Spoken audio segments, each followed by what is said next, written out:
Thank you so much for being here. We're going to get started with our very much awaited industry guest Q&A and an interview. And my pleasure to be introducing on stage today is Beth Granville. And we'll be starting by telling you guys a bit of a background on Beth Granville. So Beth started writing and performing her own comedy sketches in Barry, South Wales, when Ruth Jones came across her talent and kickstarted her professional career in comedy. Beth appeared in Gavin and Stacey and Stella.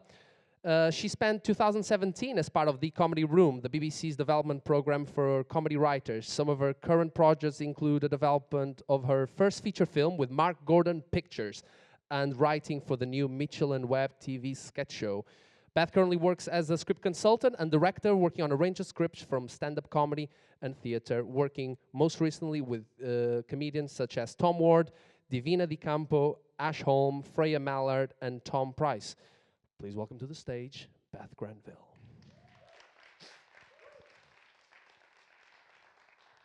Has your microphone? Thanks.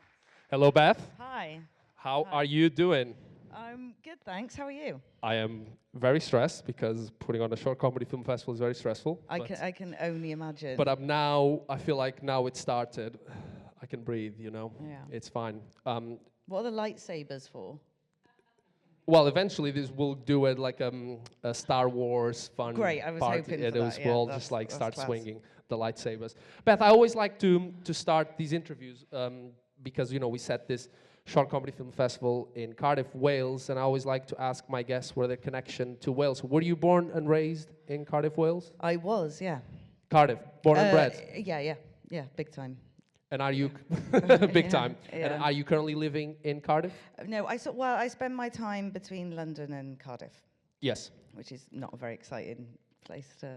Mhm. And how long have you it's not been very living? interesting. How long have you been living in London? About 15 years. But I do love being back here. So I feel like my mic technique is not good. I'm just finding my levels. How's that? Feeling a bit boomy. Yeah, so all my family live here. I've lived in London for years, and I like to get a bit of both. Mm-hmm. Get a bit of smog, get a bit of sun, and Yes. sea. What is the thing that London? What is the thing that Cardiff has that London doesn't? It is nice being by the sea, and it's more chilled, Yeah. and it's home. You know, it'll always be home. So it's not. I always still like feel a bit sad when I got to go back to London. Really? Yeah, What part of London? North, south, east. East London? Yeah. For any East London fans.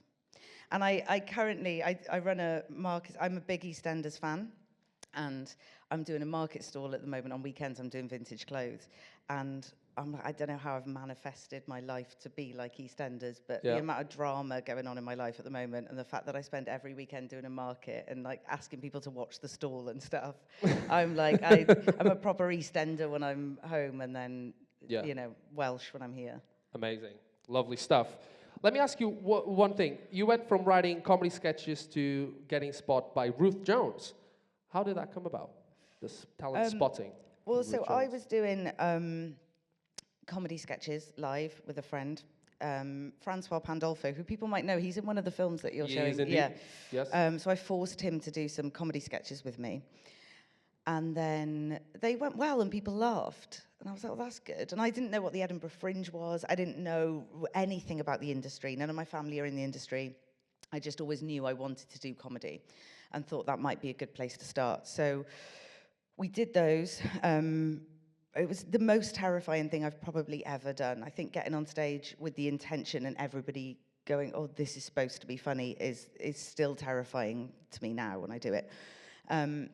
So we gave it a go. We had a triple whiskey before we went on stage, and we thought there was going to be about 20 people there, but like not many comedy nights happen in Barry, so shitloads of people turned up, and we could just hear this noise, and I was like, oh, and this fucking stag party turned up in Hawaiian shirts, and we thought it would be funny, because this was 2007, for Fran to go on and start warming up on stage. It's the kind of thing where you think, now, well, that's quite naff, actually, but at the time we were like, oh, that'll be funny. And Fran went out on stage and started doing his warming up, and I just heard someone from the back go, it was just silence, and I just heard someone from the back go, what the fuck? And I was like, oh, I can't believe I've got to go on stage now with that. Anyway, people did laugh, and that felt good. And so we did them a few more times in different places, and then Fran's partner Ben, he filmed us doing them, and I'd heard that Ruth Jones had started a new production company, so I just was audacious and just sent a DVD of our sketches. A DVD? Yeah, I know, fucking hell. I feel so old when I tell this now. And I had lots of characters that I did. The woman who ran my local sunbed shop and stuff. Yeah. So I was just doing lots of bits to camera and sketches with Fran. And I guess now I probably would have tried to put those on Instagram. Yeah. I'm quite a self-conscious performer. I like doing live and radio, but I get in my head if I have to film anything. So maybe I wouldn't have, but I imagine that now I would have tried to have built up a following doing the various ideas, characters and sketches that I had. Anyway, sent the DVD and she got in touch and was like, these are great, you're funny, come in and have a meeting. So I did some stuff with them and then she asked me to do this role in Gavin and Stacey. I auditioned for it. I didn't get the role I auditioned for, actually, but she wanted me to be in it, so she wrote me another bit. Yeah. And then I did Stella, which was a character that she had thought of after seeing my sunbed lady. Yeah. And when you were doing those sketches with Fran, you wanted to be a comedian? I didn't even know. Like, I don't know what how the people in this room, what your experiences are, but I was really unconsciously incompetent. I probably couldn't have told you what a producer was.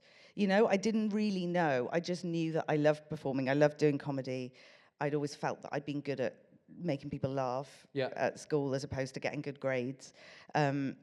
And when you try something like that and people enjoy it and they go, this is great, where can I see you again? You think, oh, I must be onto something, so what can I do with this? Yes. And I'd had in my head from when I was young that I wanted my own sitcom off the telly, from watching Fawlty Towers and Rick Mail and Young Ones and Bottom. I used to watch comedy just constantly.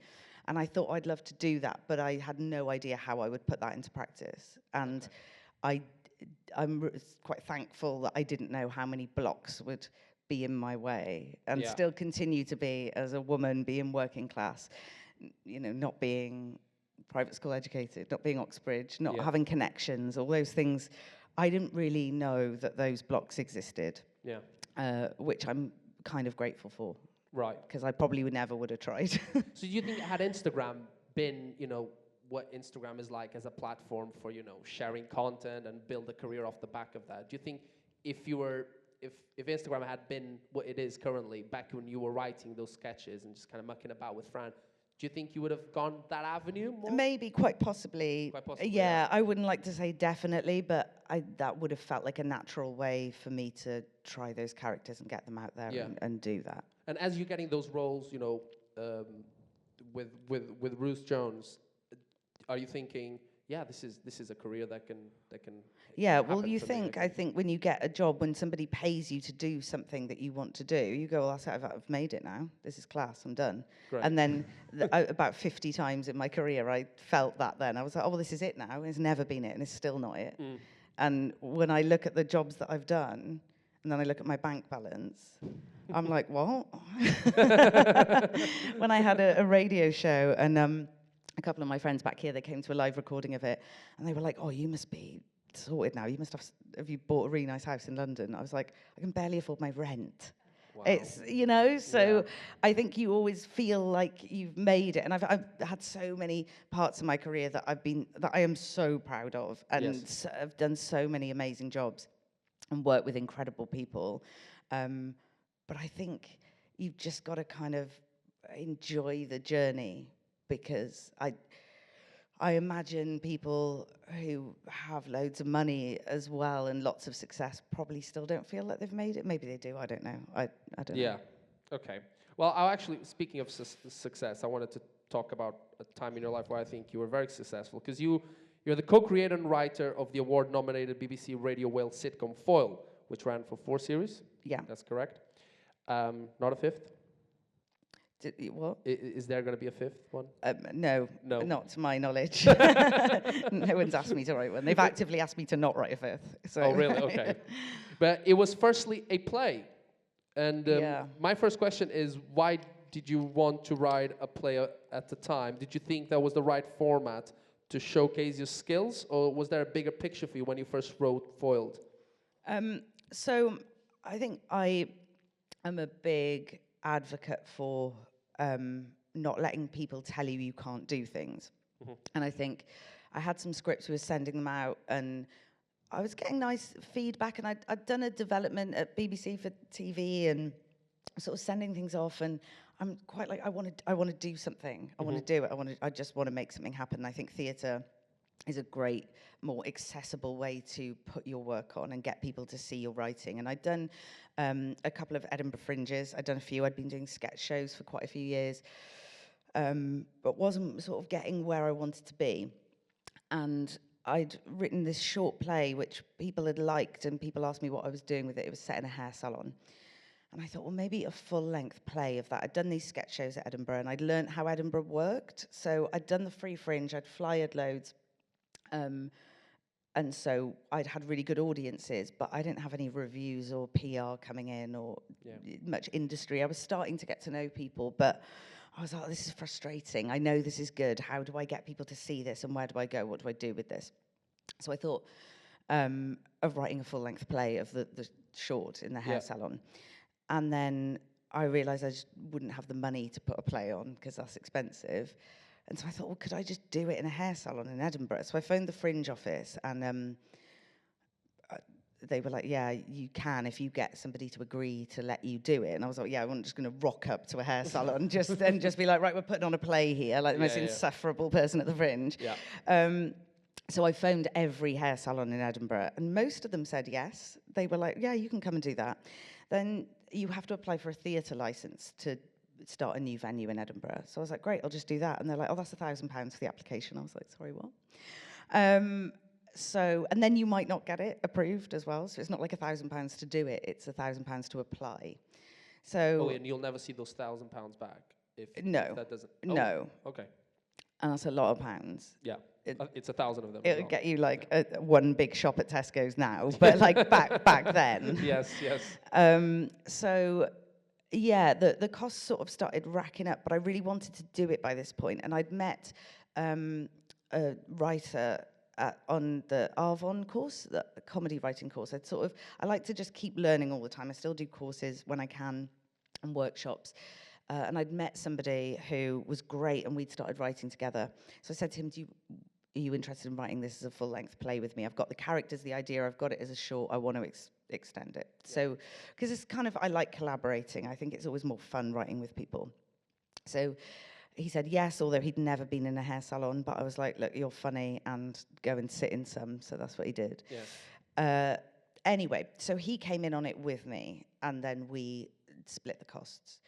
So I had a good friend who I'd met on a protest, an anti-austerity, anti-Tory protest, actually. And we were making placards for it, and we met, and I'd been to see some of his plays, and they were brilliant. I asked him to direct it, he did. So I sort of gathered people together that I'd worked with. I paid everybody, and lived on tomatoes on toast for about 6 months. Because it cost about 14.5 grand in the end. We applied for some arts council funding. We didn't get. I think we made about 5.5 grand back in donations. I wanted to do it as free because I thought people had taken a chance on this. You know, like this is my bet. I just want to get people in. So yeah, I got into some serious amount of debt. But it was really worth it. It was hard. It was a journey. But I paid for PR because I think you just have to. So that helped us get reviewers in. Yeah. And yeah, it was just a way for me to. I was in it, so it was a way for me to perform, showcase my writing, and just give it a bit of a let's see what fucking happens. If this is shit and nobody likes it, maybe I will just do something else. Yeah. Because it's a graft. Did you feel like at the time that was your plan A and only plan A at the time, that you didn't have like a backup? It was this is my last chance now at having a go at it, which feels kind of mad, but I guess when was it, 2016? So it's a good few years ago, yeah. Oh, okay. But it was a bit of a shit or bust, for want of a better phrase. I just thought, if people don't go for this, they don't. Maybe I will just do something else. Yeah. And our first review came in, and it was Chortle, Steve Bennett, and he'd come to the first previews. It was the first time we'd ever done it, and it was longer because obviously previews you're still trimming things out. And he released the review during the Fringe, but didn't say he'd seen it in previews, which I'm still furious about. Like every time I go to Edinburgh, I'm looking for him because I'm like, I'm so furious about this. Still. Anyway, he gave it 2.5 stars, and everything he slagged off was kind of gone from the one that was on as well. So I was like, this is so annoying. So my PR person was going mad. She was like, you have to say you saw this in previews because you've reviewed something that doesn't exist as you've reviewed it anymore as well. Yeah. So I just thought, oh, right, okay, can you imagine all that money, all that work, and then that? And so then, my friends, my collaborators were like, you are not allowed to read any more reviews. You can't now, because it's horrible. Like having to go out on stage when you've read that and do that show. And it was a high energy show as well. I came out dancing to Beyonce, Who Runs the World. Like it was, and most days I had a raging hangover. So it was a tough show anyway. How long was physically the show? An hour. An hour, okay. But people were loving it, like audiences were loving it. So I was like, oh, but I had the moment where I was like, I don't care about audiences. I want reviewers to like it. Obviously that isn't true, but you sort of need that industry recognition. Yeah. Anyway, it was a really nice turnaround for it because Paul Vale came, who's a reviewer at the stage, who I really respected because I read the stage anyway, and I really like him, so I was nervous about him coming in. But he gave us 5 stars and called it the perfect comedy and gave it critics' pick of the Fringe. Nice. And then Kate Copstick at the Scotsman came, gave it an amazing review. She loved it, said it was the best thing she's seen in years, made loads of people come. So then it really took off and it was great. Yeah. And then it became the BBC radio series, and we got asked to option it for TV, but I didn't feel ready to think about that yet. And I thought, oh, radio would be a really good place to. So you turned down a TV? TV option, option, so it would just have been being paid to write the pilot and have it in development. But I thought I'd quite like to, I love radio comedy. And I thought, I don't know how to write a brilliant half hour yet. Okay. So let's start there. Yeah. And then you'll get a TV sitcom. We didn't. But it was great. I love writing for radio, and I love radio comedy. So yeah, that was great. That was 4 series, and got to work with some incredible talent, like Felicity Montague was in it, Ralph Little, Miles Jupp, Kyle Smith-Bino, who's doing really well now. We had a drag queen, an American drag queen, Vicky Vox, she did it. We had some incredible talent. I'm so proud of it as a series. So. Great. And how long are we talking about between you finish Edinburgh and getting commissioned a BBC radio series? So the producers saw it in Edinburgh, and the ones that we did post-Edinburgh, and they pitched that commissioning round coming up. So it's much quicker turnaround with radio. Yeah. So that was the other draw as well. I was like, right, let's do it. Let's get on and do it. Let's not have this optioned for 2 years. And I'm assuming that was your first radio job as well. I'd done other radio stuff, bits. I'd been in other people's radio shows. I see. But that was my first proper series, yeah. Very good, very good. You are a writer, director, script consultant, performer. As a freelancer, how do you balance a career with so many creative fronts when it comes to fishing for the next job? You do so many things. How do you I suppose the question is, how do you find the focus to getting the next job? Do you know if it's going to be in directing, in script consulting? Yeah, I guess it's what comes my way and what I want to do at the time. Okay. So I only do projects that I want to do. And it's really hard. It's hard balancing it. Sometimes you've got lots of work on, sometimes you don't have any. And you have to always prop yourself up in other ways financially, unless you have lots of financial backing, or you've done a job that's set you up for life, or your parents have lots of money. I don't know. Yeah. But if you are having to pay your own rent and bills every month, and then you might have a month where you have lots of great work, and then you might have 2 months with not very much. So I say yes to jobs I want to do, and I've got like 3 sort of pitches, developments, things at stages, my own writing, aside from other people's work that I'm working on. And if all 3 of those came off, I wouldn't be able to do them. But none of them might. And I think I'll worry about that when it happens. Right. I kind of just go day by day, week by week, month by month. And then I think it's really important as a creative to be able to earn money in other ways as well. Like I said, I do the market stall. I love vintage clothes. I work in vintage clothes as well. And that brings me loads of joy, and it takes me out of it. It stops me getting too absorbed in what I'm doing. And it just allows me to meet other people all the time and see different parts of life, meet characters and have different experiences, and not feel that if I don't have a writing job or directing job that month, then I've got control and autonomy to make money in other ways and in things that I enjoy, rather than sort of having to do a job that you hate. I've always found it really difficult to do jobs where I'm just getting through the day and clock watching and waiting for something creative or waiting for the weekend. I can't live like that, really. So I work a lot and just try and pack in as much as I can. Yeah. And you've done something that I suppose is quite, I mean, I don't know, use the word beneficial, but you mentioned that yesterday at the workshop. Beth did a comedy acting workshop yesterday, that you very much consciously made a decision in your career to quit acting, right? So you've kind of like, you've took ownership of your own career, and I suppose that's a quite of a positive thing to do, to say, right, I don't want this anymore. Yeah. But this is what I'm choosing to do. What was the reason behind quitting acting? A few reasons. So, because my spotlight renewal was coming up, and I was like, I haven't got 150 quid that I want to spend on that. And I'm like, if I don't want to find the 150 pounds to renew my spotlight, how much do I want this, really? And I found it financially difficult. I was getting offered sort of certain acting jobs so I was nannying at the time. I had my radio series. I was teaching as well. And I was a nanny. I started doing it for a year while I was writing the play, and then I ended up with the same family for 10 years. So they worked and really supported my creative career a lot. Like, all the kids came up to Edinburgh. Like, they weren't like working on the run or anything, but they came up to see me.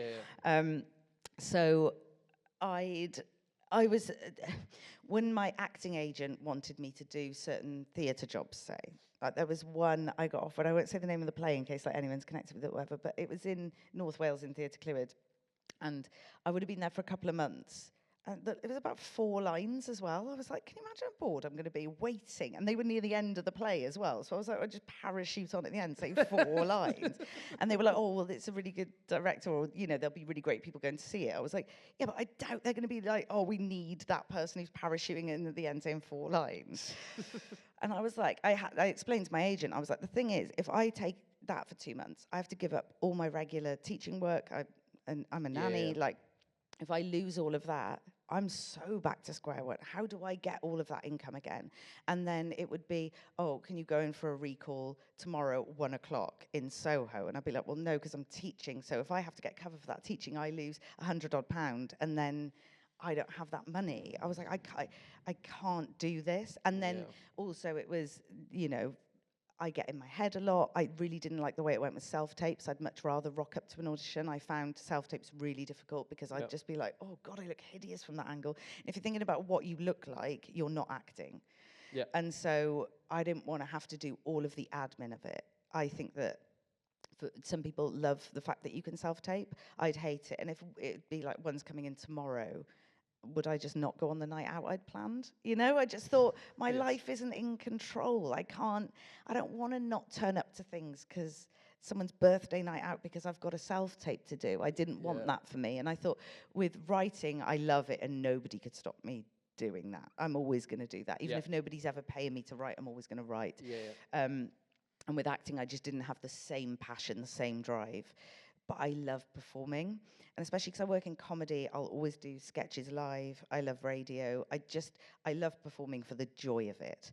And I didn't think I was good enough, really, to warrant, like, oh, I have to be on people's screens. I thought there's loads of people who are great, who can do what I can do, probably better.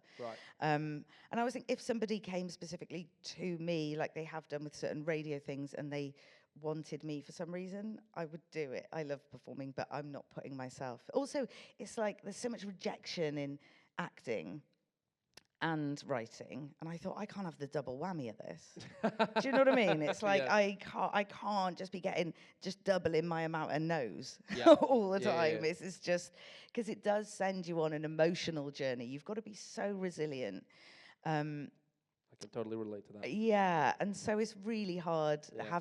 I found it hard having both. Yes. So I thought I one's got to go. I gave up Spotlight for the same reason as you. Did I was you? like, I'm not paying for this. And I Yeah, was like yeah. getting sent the same stuff, and then you know that the same people are getting the same jobs, and you're like, I'm not playing this game anymore. Yeah, it's a shit game. Yeah. Yeah.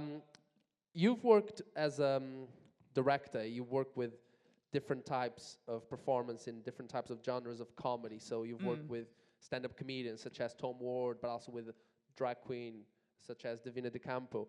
And how different could be those jobs for you with sort of directing different genres of comedy? What sort of tasks do they ask from you? Yeah, so it's an interesting role directing something like stand-up and working with performers. Again, I take those jobs when I'm a fan of the person. So if I'm familiar with their voice and I love their work and them. I was a big fan of Tom Ward's for years. I think he's a brilliant comic. Yes. And we were talking one night. I met him at one of his comedy shows and just chatted to him afterwards. And I was like, I fucking love you. I think you're brilliant. And then our paths crossed a few times over the years. And then he shared a clip, a reel on Instagram. And he talked to me in the audience. And this was the first time I'd ever seen him perform. And so he said, oh, I've shared this reel and you're in it. And I was like, oh my God, yeah. So we got chatting. And then I went to see him do some stand-up. And we were talking. And I was sort of talking about... he was asking me about certain bits of his set. And I was not like giving notes, but I was saying my thoughts on just comedy and some other comics. Yes. And he was like, oh, I'd actually love your thoughts on my stuff. And I was like, well, you're brilliant. I don't know if I could give you any notes. Yeah.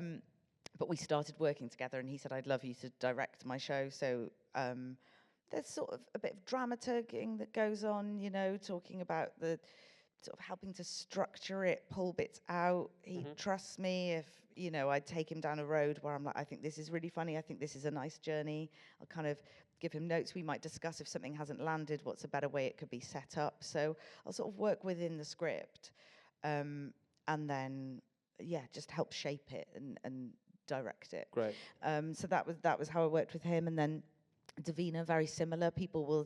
I can listen to ideas, I can hear them, I can help craft a journey, I can say bits that I think are great, things that I think need more work.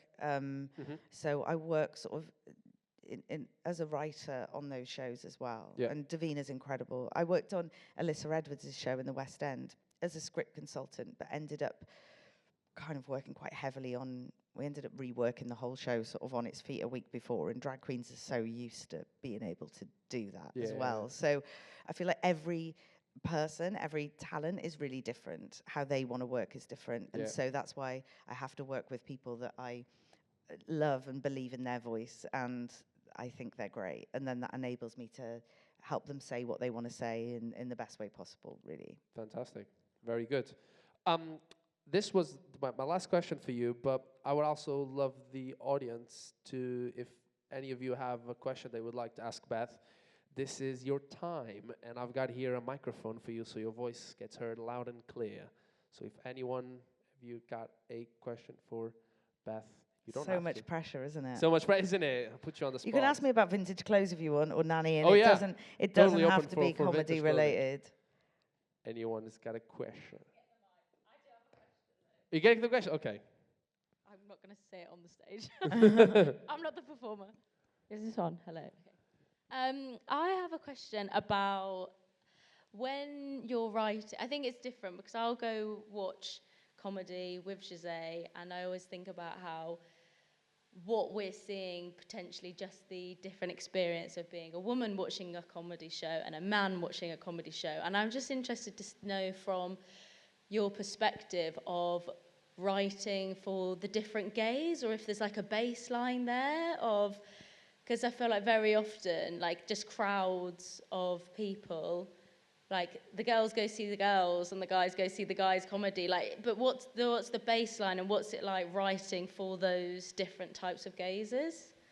It's Does that make when sense? you first said gays, I thought you meant gays. Oh, like the gay gays! people. What's it like? No, Right, the for male gays. gays, I ran for sorry. loads of I gays. thought that. I was like, No. Bloody love writing for the gays. Written for loads of gays. As in, is the question if I'm working with somebody who is a different gender to me, or how is it crafting their voice for a different audience? Just so I can understand the question. I think more like, because I feel like different jokes land differently depending on what your gender is. Yes. So with that in mind, you know, if there's a joke about a short skirt, if a woman was to write a joke about it, it might be like, your legs get cold, whereas a guy's like, oh, I don't know, you know, something that could be very close to the line. So they're writing for a male perspective, whereas the woman would write for a female's perspective. Yeah. So when you're writing, is there like a baseline of trying to just appeal to everyone, or do you think you do write from that? Does that make sense? Yeah, I think so. So, well, you'll know now when I answer. You'll be like, you've totally missed the point. So I think it's really important to write from your unique lived experience. And I think I've said to lots of people over the years, is that your joke to make? You know, do you feel comfortable? Quite often people will go, I'm not sure about this. And I'm like, if you're asking yourself, it's probably not. So I think it's really important to talk. Comedy and stories are always better the more we talk from our own authentic experience. The more vulnerable, the more honest we are, the more we talk about what affects us. And I think the more specific we are, the more people will relate to us as well. So I think I do think about, I'm conscious of my gender, my sexuality, my class, my privilege, when I'm writing, my politics. I'm really conscious of all of those things and mindful of saying what I think is valuable. I always ask, why this, why now? Why does this need to be said on stage, and why now? So I think that it always matters who's saying the joke, for sure. I think absolutely certain jokes are for women to make, and certain jokes are for queer people to make, or men to make, or people of colour to make. So yeah, I think it does affect it. And I think what's really brilliant is when people seek collaboration from somebody who is different to them. So to have another voice, have somebody with a completely different lived experience from you, have them, you know, check and ask questions. And you might want to go, is that okay? Does that sound all right? Is that my comment to make? And I think people who question that are always going to get the best work. And sometimes people will do things in front of an audience and it doesn't land well, and they might question, oh, that felt a bit dodgy. And that's a good thing to ask. And we should be able to make mistakes as well. But I think it's really important to collaborate and ask rather than just try it. Or I try not to be resistant or defensive when I'm taking notes as well. If someone says to me, oh, that's not great, I'm like, I hear you, if I'm writing from a different perspective. But I try and write from my one as much as possible, and encourage other people not to punch down or not to try and make a joke that isn't really theirs to make, because it just feels uncomfortable, because it's like, well, that's not your... I hated before somebody doing... There was this guy who really went in on having a go at women's like eyebrows and eyelashes, and I guess surface level they were like reasonably good jokes, but I was like, oh, the fury in me. I was like, sorry, have you been told how your eyebrows should look, or how your eyelashes should look, or what your body shape should be? Have you been objectified your whole life? Have you been upheld to an unrealistic beauty expectation your entire fucking life? Like, have you tried to put some on? Women, yeah, well, exactly. So and no one's saying anything about your eyebrows ever. That's not your joke. That's really, it just felt shit, you know? And it wasn't like I was going to go and be like, oh, this person should be cancelled. But it just felt uncomfortable to me, because I thought, well, when you are objectified constantly, then come to me and you can laugh about. I'd rather a woman make that joke. and probably a woman who'd had her own microblading and had a bad experience with it. I think that's funnier. It's more interesting. I don't want, you know what I mean? No, absolutely, because I think that kind of, in essence, is kind of what I was getting at, in the sense that he's making that joke from a male perspective and it will land most likely with the men in the room, because like you say, and the women would be like, wait, no, like, so, yeah. Or we might laugh, and there's so many things which I would have laughed at. I'll go and rewatch now, and I'm like, oh, actually, we're all allowed to keep learning as well. And as things that have happened in my life where, as a woman, I've gone, oh God, actually that was quite gross, but I laughed it off at the time. I think we are in a time of learning, and I think it's just the best thing we can do is listen. And again, try and remove ourselves, not get too defensive. And it's not like I would have stormed out of that comedy club and been furious and said nobody should work with him, or that was awful, or I'm really offended. It wasn't about that. I just thought, oh, I hate this. This is actually really annoying. You're just having a go at the way women look. Oh, because nobody's doing that, are they? No. It's like, who has a go? We have a go at ourselves for how we look every day because of patriarchy, because of how we're conditioned. And I'm like, can you just not? So yeah, that's and I've obviously seen really misogynistic, really offensive stuff on stage as well, where I would be like, that's horrendous. So yeah, I think gaze is important, and I think ultimately, you know, in terms of who comedy is for, I think whoever's delivering it, if it's a fucking good joke, it's a good joke, and I think we can, you know, laugh at most things, and there's nobody better at laughing at things than people who've had adversity. And if you're from a minority group, you're more likely to have had more adversity. And so let those people make those jokes. There's so many jokes, there's so many stories. I think, talking about things that are authentic to you, your struggle, your adversity, the interesting things about you and your experience is always going to be better. So, yeah. Great. I'm glad I got there in the end. No, love it. I love it. After a rant. Do we have one more question? One more over there for Johnny. Coming up.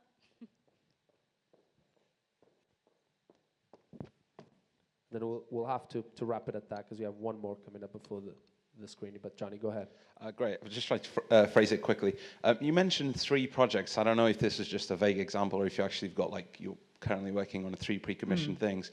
My question is, you know, as a writer, you're always you're always bouncing between projects. And my question is, how do you know which project to focus on?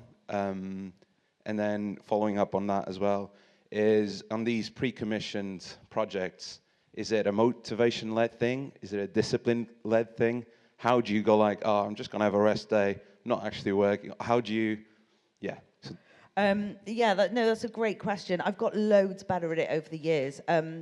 I have ADHD and I'm medicated, and that helps massively because that provides me with an ability to focus much more than I ever could. I was very much, before medication, work until 1 a.m. and flitting between projects and getting very stressed. And now I'm able to, and I think that's because of just always looking for dopamine as well, and having a lot of chaos and not being able to organize things. So just speaking really honestly, that's what helps me. And so the motivation comes from really wanting to say I ask myself, why this, why now? And the projects that I'm working on at the moment are stories I'm really passionate about telling. So, and I've now accepted what a long game this is. So one is a film that was an idea I had, which is in development with a production company who are based in America. And my producer's amazing. And so I get the motivation from just the love and the joy of creating characters and story. And the long game is that, you know, that's going to be a feature film in the cinema. But day to day, I really love what I'm working on. So it motivates me because it brings me joy.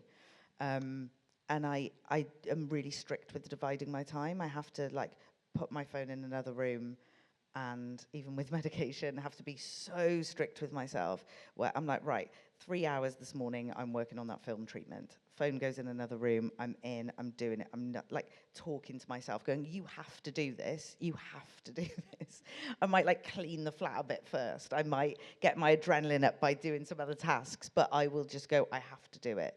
And the drive to want to keep autonomy and my career how it is and keep it moving, I guess. The sort of fear of not having any projects or not having people that want to work with me, that's probably a big motivator.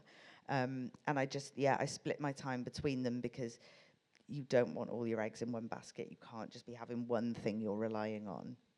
And like I said, none of them might end up being on TV, being on, well, one of the projects is a radio one is a TV thing, one is a film thing. And so, yeah, if they all come off this year, I'll cross the bridge when I come to it. But yeah, I try and make sure that I'm giving each equal time so that each gets the best possible chance of being made. And I think dividing your focus is good, because putting it on one thing is probably harder. I do also go for weeks where I go, I get quite avoidant. I go for weeks where I'm like, I haven't looked at that. If I get a big load of notes, I have to have a couple of weeks breather. And, and then I still go long periods of time where I don't write, and I hate myself. And then I try and go easy on myself and take breaks as well. So it's a week-to-week thing. It's different. Some weeks I'll be absolutely on fire. Other weeks I'll find it more difficult. But I think working with people is a good motivator as well. And I think collaborating, getting somebody else's thoughts, having somebody around for dinner and a glass of wine and being like, will you read this with me? If it's a sketch or a script, getting their thoughts on it, hearing it out loud. I think things like that can help keep you motivated. Remember why you're doing it, Keep doing live stuff, support other people's work. Just try and sort of stay in it. So you're constantly finding inspiration and motivation and reasons to keep doing it when if you're getting a load of no's or you don't feel like you're getting anywhere, it's like just keep on the grind, I guess. Thank you. Okay. Lovely stuff. Well, thank you very much to Beth Granville for your time and for, I hope everyone here found helpful. Let's give Beth a big round of applause. Thanks. Thank you, Beth. Thanks.